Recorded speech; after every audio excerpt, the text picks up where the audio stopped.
Hi everyone, Lisa here from Down to Earth Gardening and Design. Welcome to today's video, which is on allium. So if you'll remember, we posted a video last fall where I planted 3 different varieties of allium bulbs in my gardens.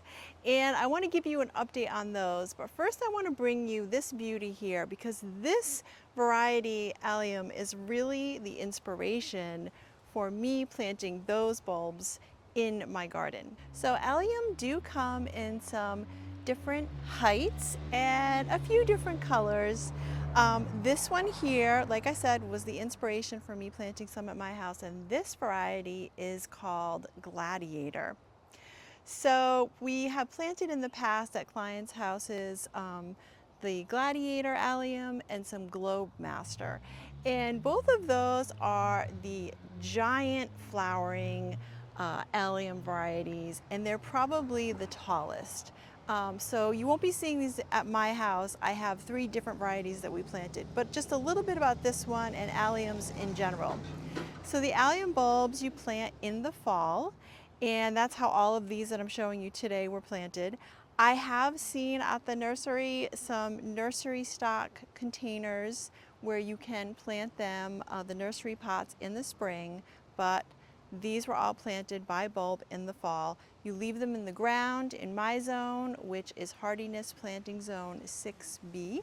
And they love their full sun, they love well-drained soil, and they are also deer and rodent and rabbit resistant. So that's all pretty great, right? So I also feel like they do make a really grand statement in the garden. And they do flower, it's late spring, so late spring to early summer. I also love them because I feel like they have a long flowering period, and after the spent flowers, so after these turn brown and they're done flowering, they kind of look like this one here. And so you can just leave these and they're still providing some nice texture and interest and height into the garden. So what I will say, a couple things I want to note about allium. So you'll notice on all of these that the leaves are yellowing and brown, and there's nothing wrong with them, but my experience is that the leaves will start turning brown and yellow about when they're ready to flower. So leave them alone, don't remove them, because that is how they're taking up a lot of their nutrients. So you don't remove them until they're completely wilted and brown. So you leave them alone. But what you could do is you could plant some other perennials or lower shrubs in front of them to kind of disguise that, because that is not the most attractive part in my opinion. It is the flower heads. So the flower heads are little tiny flowers that make up the flower.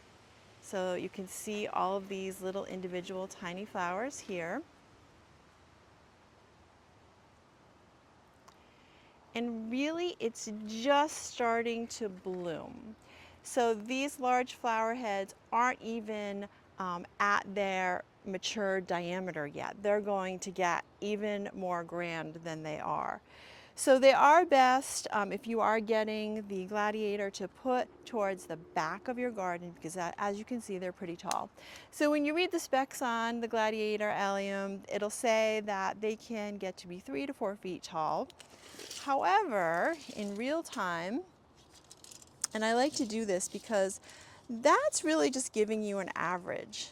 These here are topping out at about 55 inches, so more than 4.5 feet, so definitely towards the back of your garden.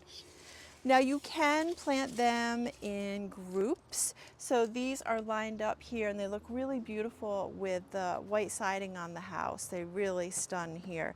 But you can also plant them in groups of 3 or 5 depending on the variety. And it's about that many bulbs in a 1-foot square space. So they look really pretty in groups and kind of bounced around the garden a little bit. I feel like they make a really great statement. And like I said, I really love this vertical aspect. They look pretty regal in the back of the garden when they're bounced around. So they're also called the flowering onion. And here's the best part. The diameter of the flower heads will get to be about 6 inches wide. So these here are not mature blooms. Like I said, they're just starting, and this one is already at 4 inches. So what a pretty statement these make. So let me show you at my house. We're in Josh's garden here. Let me show you the 3 that we planted last year and what I like and what I don't like about those there. Okay, we're here at my house and I'm going to show you the results of the 3 allium varieties that I planted in last fall, and I planted them all by bulb. So easy to plant. If you haven't seen that video, have a look because it was very successful. So I'm going to tell you about what worked and what didn't. There really isn't much that doesn't work when you're planting alliums. They're so successful, and like I said, they are deer and rodent resistant, which really helps me in these gardens here.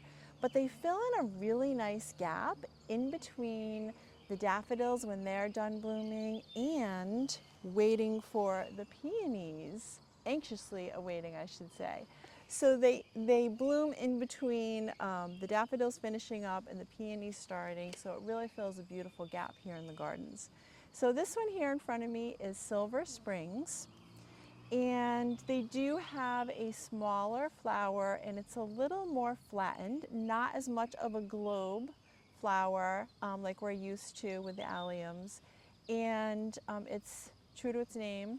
It's silver white with a little bit of purple blue, which we'll show you a close-up here.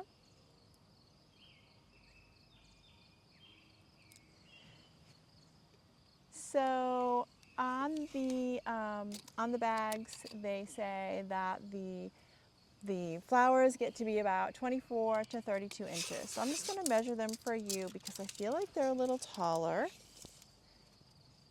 So they come in, the tallest one here, at about 3 feet 2 inches, so about 38 inches. So they are great to put in the back of the garden. This garden here you can see from both sides, and they work out perfectly in this spot. So I have 6 of them per group. I have 2 groups on the top here. And I have to say, although I really don't like to play favorites, I think because I'm such a purple fan, I much prefer the purple allium flowers. So I'm going to show you a couple of those next, although they are very pretty. Okay, the next variety is called Party Balloons, and also so well named. I really feel like they do look like party balloons. So this variety here is much shorter. It comes in at a height of about 18 inches. And it has a much larger flower. It is more of a pinky, pale purple. But what I was so excited to see was the size of the flower, because on the package it said that the blooms would be about 8 inches in diameter. They're not quite that, but I do feel like they make a really big statement. So they come in at about 4.5 inches. Still not too shabby. They're stunning. I actually really love the fact that they are a little shorter. They definitely do look like party balloons. So 2 groups of them here on this level of the boulder wall terracing, and these were winners for me. So I have one more for you that's down by the water, and then I want to talk about one more tip when it comes to alliums when I show you those. Okay, we're here by the final variety in the alliums that I planted last year, and I really love these.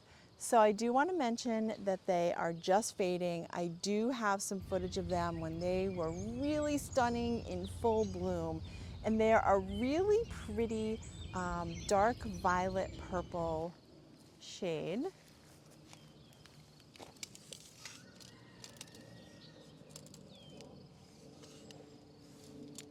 All right, so let's see. So they're listed as 24 inches and 36 inches. So I think the shorter ones, the party balloons, you could put in the front of your bed, but the rest of the varieties that I've shown you today all really belong towards the back of a bed. But a couple of the things I want to mention about the alliums that I've noticed. So when I showed you the first one in the group, my inspiration for all of these beauties here, it was just starting to bloom. And then at the top of the wall, we had our silver springs in full bloom. And then as we came down here to this roadside bed, these are just passing. So it's a really great idea to plant some different varieties because it's really going to extend your bloom time and your enjoyment of your alliums if you're a fan of this flower. So, and the last point I want to make about these flowers is although it is so tempting to pick them for bouquets, and they are used as a really pretty cut flower, it's not a bad idea to leave the spent blooms in your garden because they still look really pretty even when they're drying. So even when the color is gone, they add a really pretty vertical, interesting element with some nice texture in the garden. So just leave the spent blooms on like I'm going to do for as long as you can, and it's going to extend the interest of these. And you're really going to get bang for your buck because we want to make sure with all of our flowers that we are really making a good investment and get the most out of them as we possibly can. So that's it for today. I hope you enjoyed this video, and if you liked it, please give us a thumbs up and subscribe to our channel because I love doing these videos for you, and there's lots more coming your way.